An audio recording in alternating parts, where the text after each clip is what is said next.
দাদা, আমার বৌদিকে আমার কাছ থেকে কেড়ে নিয়ে আমাকে মা ধরা সাজিয়ে যেও না দাদা।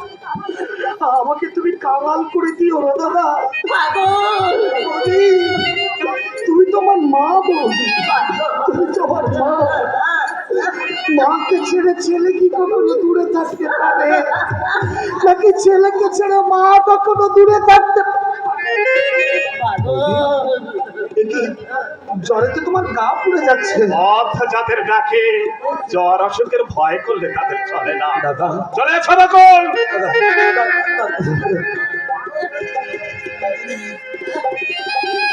পাগল রইল ছোট ওর মনে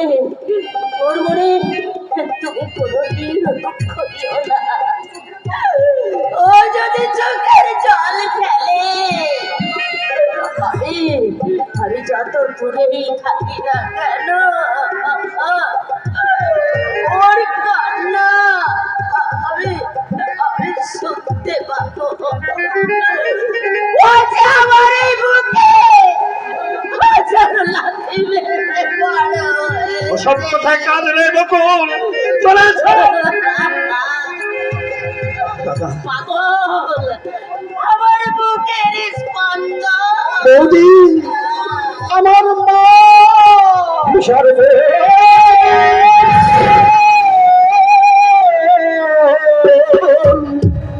হবে প্রতিমা। ওরে পার হয়ে নবমী এসেছে দশমী, পার হয়ে নবমী এসেছে দশমী, বিসর্জন হবে প্রতিমা, বিসর্জন হবে প্রতিমা, হায়রে বিসর্জন হবে প্রতিমা।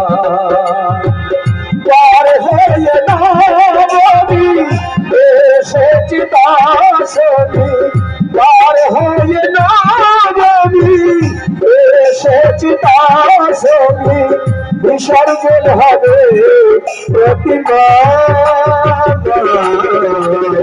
বিসর্জন হবে প্রতিমা, হায়রে বিসর্জন হবে প্রতিমা।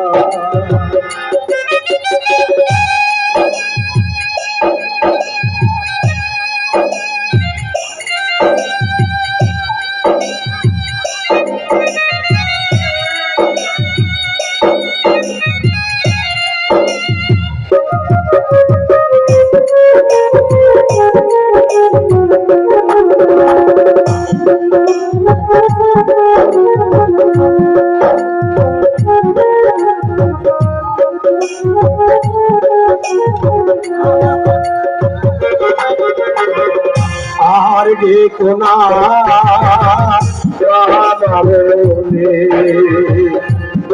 সোনার নয়নে জলে, আর দেখো না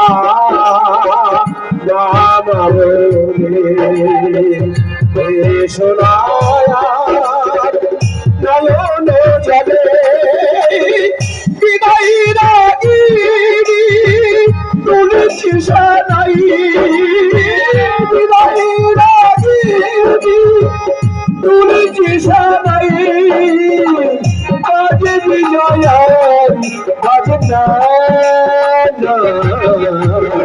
বিসর্জন হবে প্রতিমা, হায়রে বিসর্জন হবে প্রতিমা। পার হয়ে নবমী এসেছে দশমী, পার হয়ে নবমী এসেছে দশমী, বিসর্জন হবে প্রতিমা, বিসর্জন হবে প্রতিমা, হায়রে বিসর্জন হবে প্রতিমা, হায়রে বিসর্জন হবে প্রতিমা, বিসর্জন হবে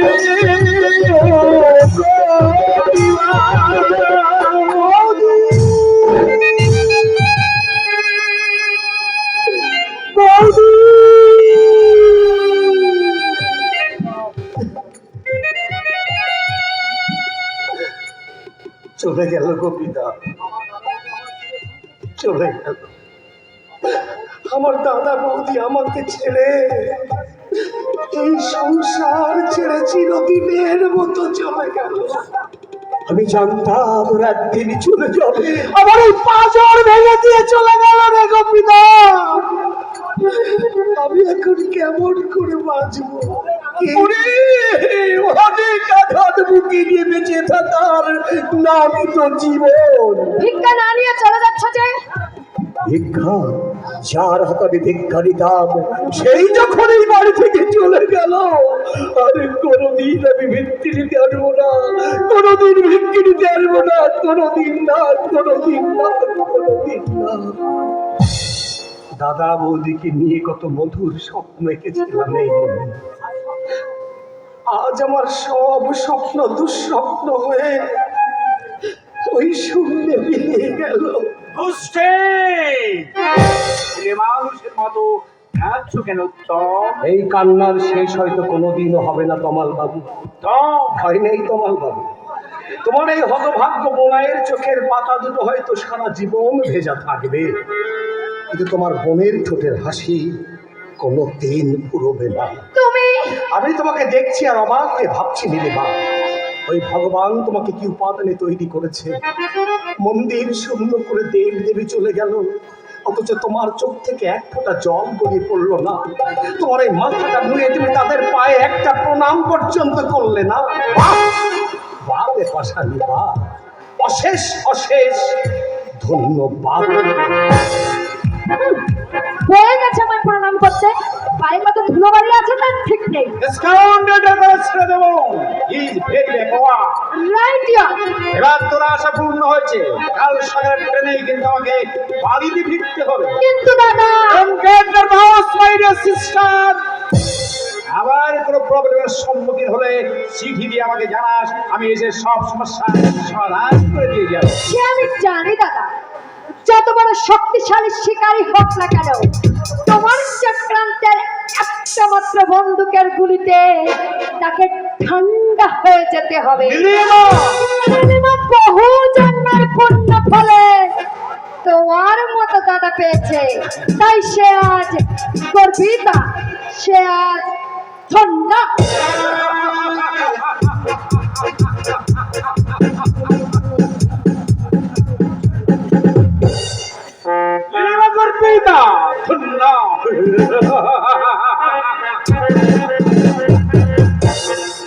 এইবার আমি তোমাকে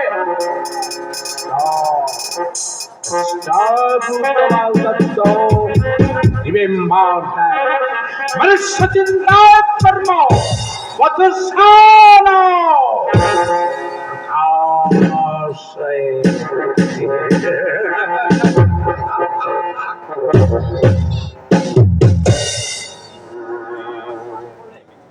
কতটা প্রকাশ হয়ে পড়লে মুখ দেখানো ভার হয়ে যাবে। তার যে তোর নবজাতককে তুই আমার হাতে তুলে দে, আমি রাতের অন্ধকারে কোনো অনাথ আশ্রয় বারান্দায় ফেলে আসার ব্যবস্থা করি। না বাপি, আমার বাপির ফসল হয়ে এসেছি, ওর তো কোনো অপরাধ নেই বাপি। তবে কেন কেন তুমি তাকে মায়ের কোল থেকে কেড়ে নিতে চাইছো বাপি? যাকে ঘিরে তোর জীবনটা যে নষ্ট হতে চলেছে, যার জন্য আমার বংশ মর্যাদা আজ ক্ষুণ্ণ হতে বসেছে, সেই জন্য তো দায়ী আমি বাপি। আমাকে তুমি যা খুশি তাই সাজা দাও, তবু আমার এই নারী যাওয়ার সম্পত্তি আমি তোর করতে পারবো না বাপি। দেবী না তাহলে? না। এই কি তোর শেষ কথা? তাহলে আমারও শেষ কথা তুই শুনে না আমাকে। আগামীকাল সত্য উদয়ের পূর্বে তোর মুখ যেন এই বাড়িতে আমাকে দেখতে না হয়। যাবো বাপি। আজ রাতে তোর ছেলেকে নিয়ে তুই কোথায় যাবো? এই অবস্থায় এখন আমি কোথায় যাবো বাপি? দুর্বল শরীর, আমি ঠিক মতো দাঁড়াতে পারছি না। তাই তো, এসব আমি কি বলছি? না মা না, আমার ছেড়ে তুই কোথাও যাস না মা। দুর্বল শরীর নিয়ে তুই আর ঘোরাফেরা করিস নি, জামা যা ঘরের ভিতর গিয়ে শুয়ে পড়ে যা। বাপি আমি কিন্তু একটু বেরোচ্ছি, আমার ফিরতে একটু রাত হতে পারে, তুই যেন আমার জন্য চিন্তা করিস না। কোথায় যাবে বাপি? এমন ভর সন্ধ্যেবেলায় বাপিটা কোনোদিন বাড়ির বার হয় না। কোনটান্তে বেরিয়ে গেছে দিদি ভাই। কি বলছো তুমি? আজ রাতে কর্তা গুন্ডা দিয়ে ছেলেটাকে তোমার কোল থেকে ঝরিয়ে দেয়। নীলুদা ওকে যদি বাঁচিয়ে রাখতে চাও এই সুযোগে তুমি বাড়ি থেকে চলে যাও দিদি ভাই। কিন্তু এই অবস্থায় আমি কোথায় যাব আর কার সঙ্গেই বা আমি যাব নীলুদা? তোর দাদার সঙ্গে যেতে আপত্তি আছে রে বোন। চন্দনদা তুমি? হ্যাঁ রে বোন, সকালে বাজারে নীলুদার মুখে সব কথা শুনে আমি দাদার উপযুক্ত কর্তব্য করতে ছুটে এসেছি। চন্দনদা তুই যদি রাজি থাকিস তাহলে আমি হাসি মুখে তোরা তোর ছেলের দায়িত্ব আমি নিজে নেব। চন্দনদা দিদি ভাইকে তুমি তোমার বাড়িতে নিয়ে যাবে চন্দন বাবা। বাবার তেজ্য পুত্র আমি নীলুদা, আর বাড়িতে আমার কিছু নেই। তাহলে তুমি থাকবে কোথায়, তোমাদের চলবে কি করে? অসংখ্য সর্বহারার দল যেখানে থাকে তাদের চলছে কেমন করে? প্রয়োজনে আমি রিক্সা থাকবো, প্রয়োজন হলে আমি মোট বইব। ভগবানের দুধ দিয়েছে দিদি ভাই, আর দেরি করো না, আর দেরি করো না, কর্তা এসে পড়লে মহা অনর্থ হয়ে যাবে। বেশ, তবে তাই হোক নীলুদা। ভগবানের নাম নিয়ে আমি আমার দাদার সঙ্গে অজানার পথে পাড়ি দিচ্ছি। ও নীলুদা, যাওয়ার সময় একটু পায়ে ধরে দাও নীলুদা। এই দিদি ভাই সামান্য বৃত্ত আমি চাই তোমার বৃত্তের নীলুদা, দিদি ভাই, কিন্তু হৃদয়টা যে তোমার দেবতা। ভগবান আমার দিদি ভাইকে তুমি রক্ষা করো, ভগবান আমার দিদি ভাইকে তুমি রক্ষা করো। নীলুদা, যাওয়ার সময় আমার বাপিকে একটি চিঠি দিয়ে যাব। ওই চিঠিটা তুমি আমার বাপিকে দিও নীলুদা। আমার বাপিকে আসি নীলুদা। আর যদি দেখে না হয় হবে হবে দিদি ভাই, নিশ্চয়ই দেখা হবে, নিশ্চয়ই দেখা হবে। এসে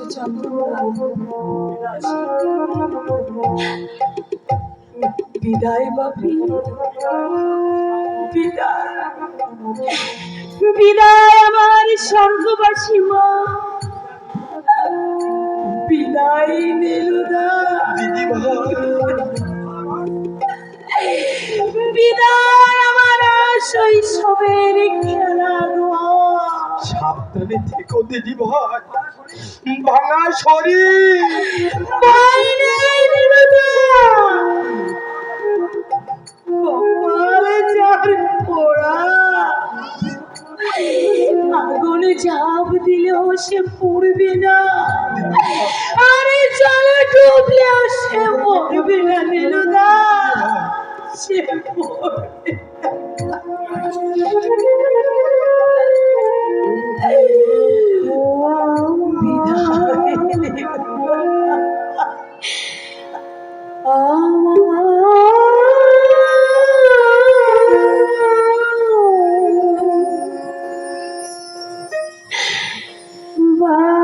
বাঁশির রাতে পালো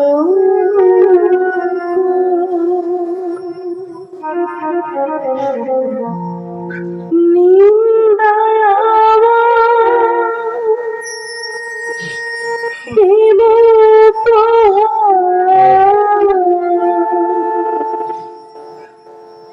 নিন্দায়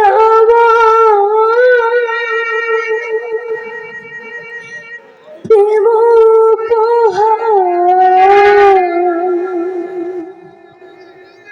সাত নরে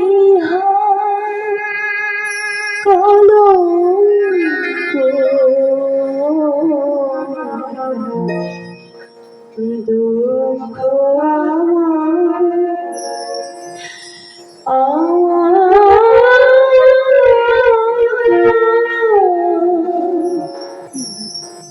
বাসুর রাতে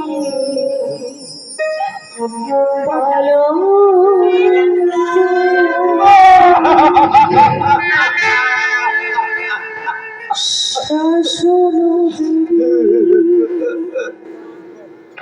দুই পায়ে মাল পড়েছে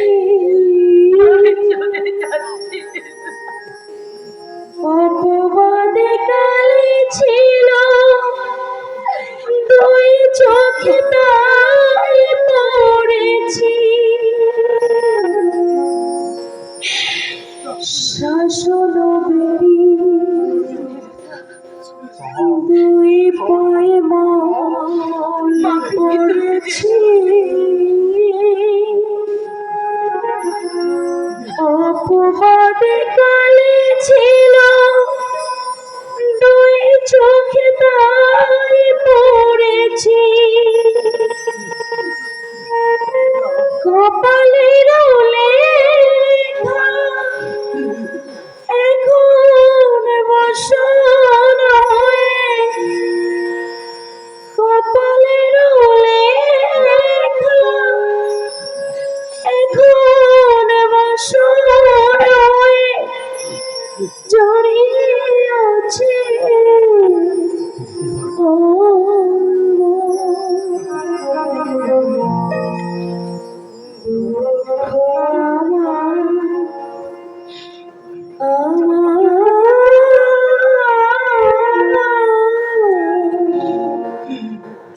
বাসুর রাতে পালঙ্ক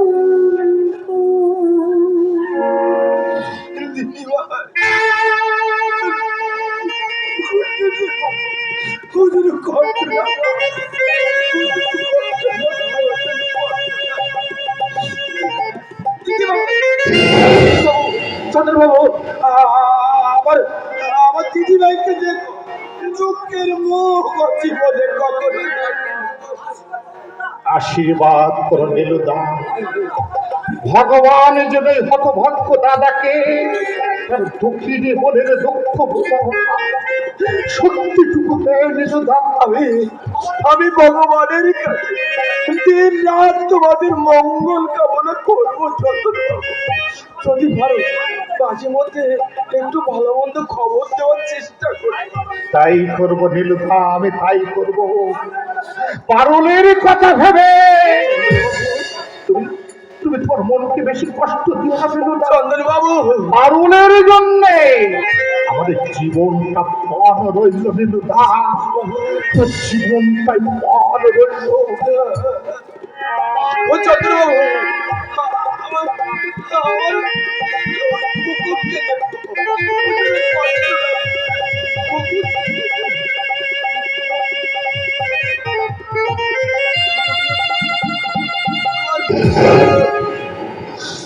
দাঁড়া, পরের জন্য আমার মনকে আমি কষ্ট দিতে যাব কেন?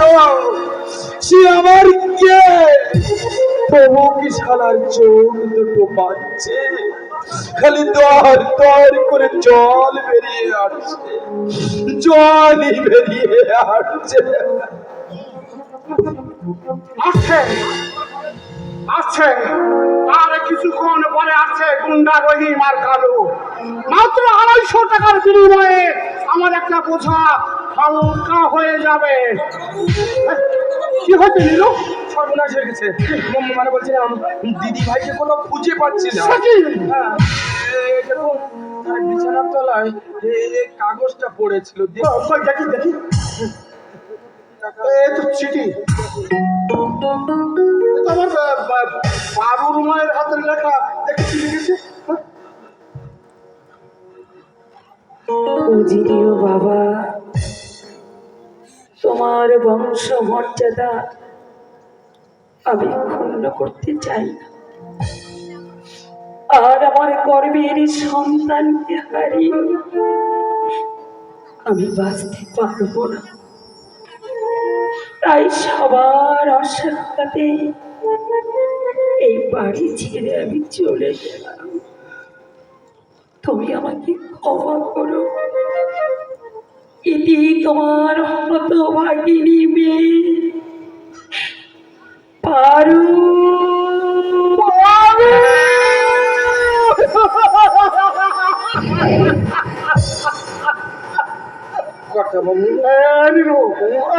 আমাকে একটু ধর, আমার মাথা ঘুরছে, আমার পায়ের তলা থেকে মাটি সরতে যাচ্ছে। নীলু, আমি আমি এখন কি করব নীলু? আমি কি পুলিশকে ফোন করব, নাকি আমি নিজে গাড়ি নিয়ে বেরোবো? তাহলে ব্যাপারটা লোক জানাজানি হয়ে যাবে, কেলেঙ্কারি বাড়বে বই কমবে না বাবু। আপনার উঁচু মাথা নিচু হয়ে যাবে বাবু। তুই ঠিকই বলেছিস নীলু, ও যেখানে খুশি যাক, আমি আমি আর তার কথা ভাববো না। আজ থেকে মনে করবো আমার আমার কোনো মেয়ে জন্মায়নি। সেই করতে হবে, কখন অলক্ষণী কথা বলতে নেই বাবু। তুই বল নীলু, এই জন্য কি আমি মায়ের ছিল বাপের ভালোবাসা দিয়ে ওকে ছোট থেকে তিল তিল করে মানুষ করেছিলাম? এই জন্য কি বন্ধু বান্ধবে শত অনুরোধে দ্বিতীয় বিয়ে না করে আমার এই জীবনটা আমি শুকিয়ে মারলাম? বাবু বেঈমান! সারা জগৎটাই হচ্ছে বেঈমান। নীলু, আমাকে একটু ধরে আমার শোবার ঘরে নিয়ে যান, আমি আর দাঁড়াতে পারছি না।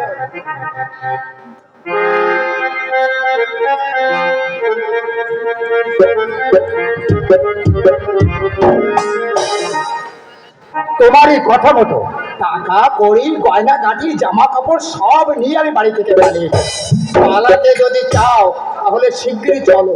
ওই শালা পুরো এসে পড়লে কিন্তু বাড়া ভাতে একবার ছাই পড়ে যাবে। চলো চলো চলো। আরে আমি তৈরি হয়েই আছি, কিন্তু বিটা বিয়ের কাজটা আমি না হয় কোনো কালীঘাটে ছেড়ে ফেলবো। এই কথার খেলাপ করবে না তো? আরে না না, এই আমি তো পা ছুঁয়ে বইয়ের পায়ে হাত দিলে পাপ হয় কিন্তু। ঠিক আছে ঠিক আছে, এই আমি তোমার মাথায় হাত দিয়ে দিব্যি করছি, যে কথা আমি তোমাকে দিয়েছি সে কথা আমি রাখবো। তবে আর দেরি নয়, চলো ওই বুড়োটা আসার আগে আমরা পালিয়ে যাই।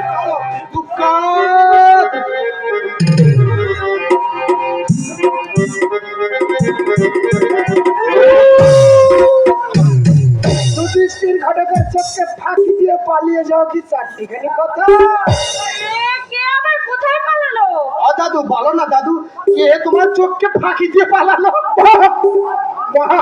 বাহ নাতি বাহ, দুজনে বেশ চালু মালা শুধু, কিন্তু পুটি আমি যে তোমাদের চেয়ে বেশি চালু সেটা বোধ হয় দুজনের জানা ছিল না। সব তুমি কি বলছো দাদু? আদুর মশাই, কার কাছে নেকামি করছো? তোমাদের এই গোপন কথাবার্তা আমি ওই দরজার আড়ালে দাঁড়িয়ে সব শুনেছি। নয় হ্যাঁ, তুমি যে বললে ওই দমদমের দিকে রওনা হচ্ছে, এইটুকু না বললে আমি কি আর হাতে নাতে ধরতে পারতাম? কি নাতি, আজ দাদুকে সাপ দেখিয়ে কেটে বলবে নাকি? পারবে না, পারবে না। আজ তোমাদের দুজনকে আমি এমন সাজা দেব, ওগো আমি তোমাকে অনুরোধ করে বলছি, ফটিক চাঁদকে আজকের মতো তুমি ছেড়ে দাও। না কেউ তোমরা রেহাই পাবে না। আজ দুজনকে আমি প্রজাপতির আদালত দেখিয়ে ছাড়বো। প্রজাপতির আদালত? হ্যাঁ, সেখানে তোমাদের মতো অপরাধীদের বিচার হয়। আয় আমার কাছে এসো। আরে দূর শোনো, আরে দূর শোনো, এটা ধরো। ওঠে কাছে এসো। আরে দূর শোনো, গা ঘামছে কেন তোমার? এটা তোর ফুটি ফুটে বলছিলাম এবার দুজনের গলে পরিয়ে দাও। ওগো এসব তুমি কি বলছো? আর তোর এইসব একদিন বলবো বলেই তো আমি তোমাকে বাড়িতে এনে তুলে রেখেছি দাদু। আমি নিজেই বিয়ে করবো বলে এতদিন তোমাকে আমি ভয় দেখিয়ে এসেছি দাদু। দূর দূর তোমার হাতে তুলে দেবো বলে আমি তোমাদের গুপ্ত প্রণয়নের কথা জেনে আমি কিচ্ছু বলিনি। তোমাদের মধ্যে প্রকৃত ভালোবাসা গড়ে ওঠার জন্য আমি বারবার লাঠি নিয়ে তাড়া করেছি, কারণ আমার সম্পত্তি ভোগ করবার মতো উপযুক্ত স্বামী স্ত্রী না হলে আপনার সম্পত্তি কাল কাল আর তোমার কুটির নামে আমি উইল করে দেব। তারপর আমি আমি তীর্থে চলে যাবো। তুমি তীর্থে যাবে? হ্যাঁ নাথবো, আজ সন্ধ্যায় পুরোহিত ডেকে শাস্ত্রীয় মতে তোমাদের বিয়ের কাজটা সেরে আমি আমি কাল তীর্থে ভ্রমণে বেরোবো। দাদু আদুর আমার ইচ্ছে করছে তোমার পা থেকে 2-300টা ধুলো আমি মাথায় তুলি, কিন্তু আমার দুর্ভাগ্য একটু আগেই তুমি তো পা ধুয়ে এলে। আরে কেন তুমি পা ধুয়ে এলে গো? আমি তো জিভ দিয়েই তোমার ওই পায়ের ধুলো চেটে সাফ করে দিতাম। আরে দূর দূর। এই বুটি সময়ের অপব্যবহার করিস না, মালা দুটো দুজনের গলায় পড়িয়ে